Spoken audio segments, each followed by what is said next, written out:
Bem, a questão do batismo, sem dúvida, batismo infantil. Ou seja, e sabem, é uma das coisas interessantes. Lutero, eu creio que nós não estaríamos aqui da mesma maneira que estamos se Deus não tivesse usado Martinho Lutero.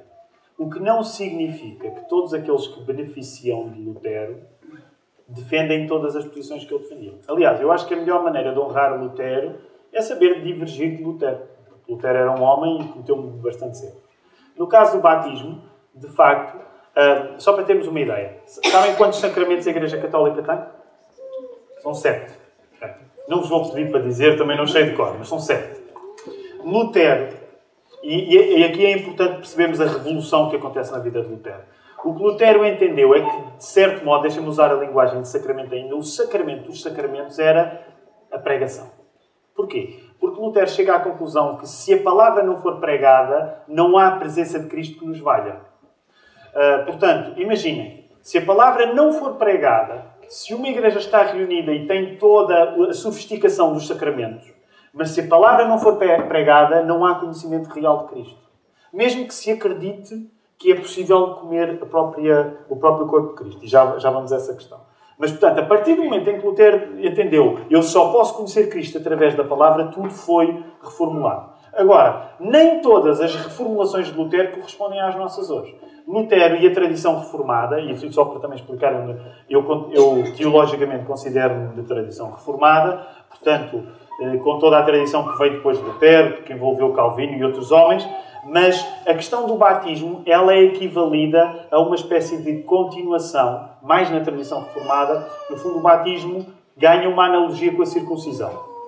E é por isso que existem evangélicos que batizam bebés. Basicamente porque eles encontram, com todo o respeito eu não encontro, mas respeito essa opinião, mas eles encontram um paralelo entre a circuncisão no Velho Testamento e o batismo no Novo.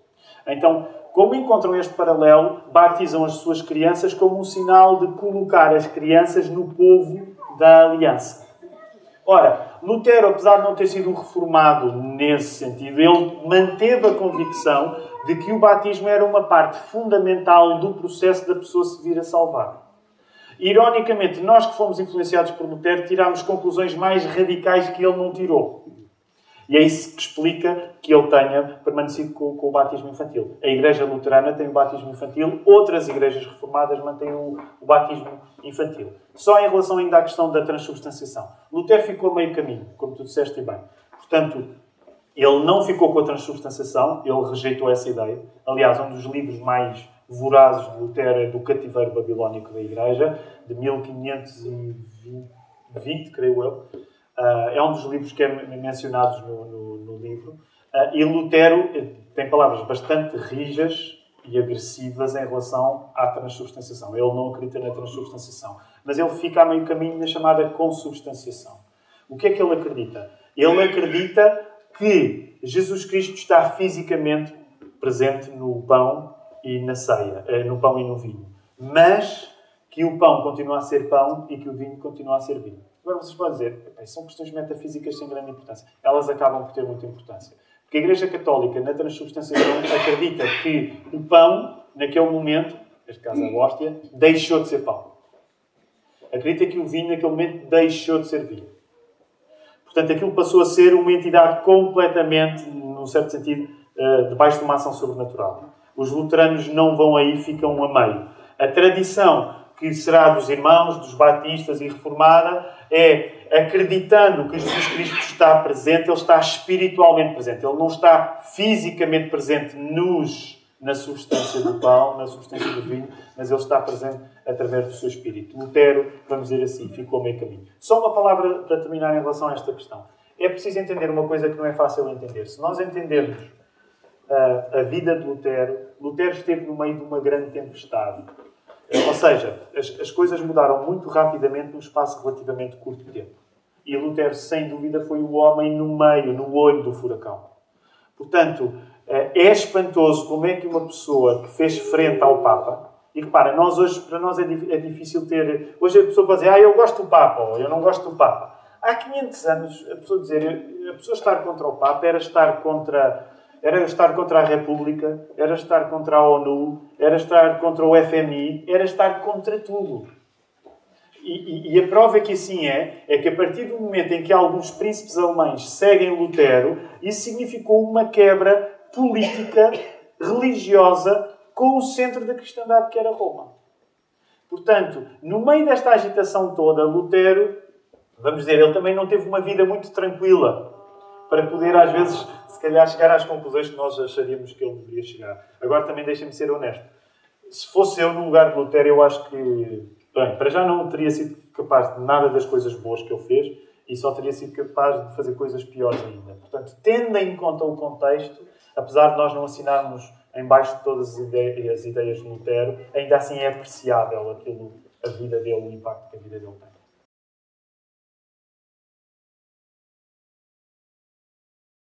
Pelo que sei, eu não sou um entendido profundo. Aliás, até porque, reparem, estas questões são questões... Às vezes, infelizmente, nós temos-las como secundárias e simbólicas, como se isso fosse uma coisa não importante. E não é. Aliás, só antes de tentar responder à pergunta. A questão da transubstanciação é muito importante. E às vezes nós achamos, isso é uma opinião acerca da ceia ou da Eucaristia. Reparem, se nós acreditássemos que Cristo estava fisicamente presente no pão e fisicamente presente no vinho, para nós era essencial irmos lá comer alguma coisa. Concordam comigo? Se nós acreditássemos que o corpo de Cristo estava nos elementos, era fundamental irmos alimentar-nos do corpo de Cristo. Por isso estas questões não são... Reparem, por exemplo, uma pessoa vem a uma igreja evangélica, se vier de um contexto católico, uma das coisas que acha estranho, pode achar interessante ou menos, é que os pastores ou os anciãos, quem falar, fala mais do que o padre. Não sei se já repararam nisso. O padre não humilia. Não sei, eu não quero convidar ninguém para se tornar católico por saber que os padres falam menos tempo do que os pastores e os anciãos. Mas o padre fala menos tempo. Porquê? Porque o núcleo fundamental do culto não é o que o padre diz da palavra, porque a palavra não é o mais importante, mas é a participação no mistério da Eucaristia. Fala menos e costas. E depois, dependendo do rito, é verdade, alguns... Segundo o rito latino antigo, falam de costas. Outros já estão virados, dependendo se seguem a linha mais do Vaticano II ou não. Mas isto para dizer que, dependendo do lugar onde mais importância existe, o culto é diferente. Porque é que, sabem, uma das críticas... não é crítica, mas uma das coisas que eu acho interessante muitas vezes quando pessoas visitam, por exemplo, a nossa igreja na Lapa, é que, quando vêm num contexto católico, acham curioso porque os nossos serviços de culto são parecidos com uma aula. E dizem, não é assim tão diferente de uma aula na universidade.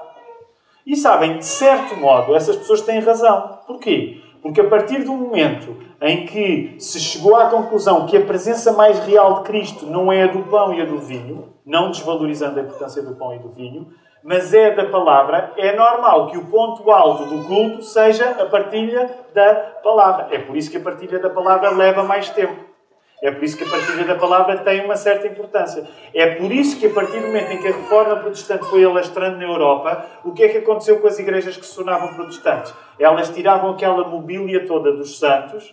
Se vocês forem uma igreja católica em Portugal, reparam que geralmente há uma nave avançada, não é? Também dependendo da igreja. E nessa nave, onde o padre está, quem é que entra? Nós entramos. Nós não entramos. Porquê? Porque esse é o sinal especial onde acontece o mistério da transubstanciação. Ele não é para o povo. O povo é chamado a comer, mas quem gere o mistério da coisa fantástica que é a transubstanciação não são os crentes. São os padres. É o clero. Nas igrejas protestantes, o que é que acontece? Deixa de haver essa distanciação. Os pastores voltaram-se a aproximar do povo, por causa do sacerdócio universal de todos os cristãos, e, no certo sentido, passa a haver uma distinção tão grande entre o padre e o crente. As igrejas passaram a ser fisicamente mais parecidas com as sinagogas. Já repararam, as sinagogas não são assim tão diferentes de uma igreja evangélica. Porquê? Porque a parte fundamental do culto é o modo como nós vamos lidar com a palavra escrita. Pronto. Isto só para dar uma lição breve e tentar ir à questão que era a difusão. Lutero, de facto, não segue necessariamente a ideia de infusão, como ela é, mas ele acredita que o batismo participa do processo da pessoa se salvar depois. Portanto, ele fica a meio caminho. Em muitas coisas, o Lutero ficou a meio caminho. Os outros, vamos dizer, os que interpretaram a reforma de uma maneira mais radical foram onde ele, em alguns aspectos, não conseguiu chegar.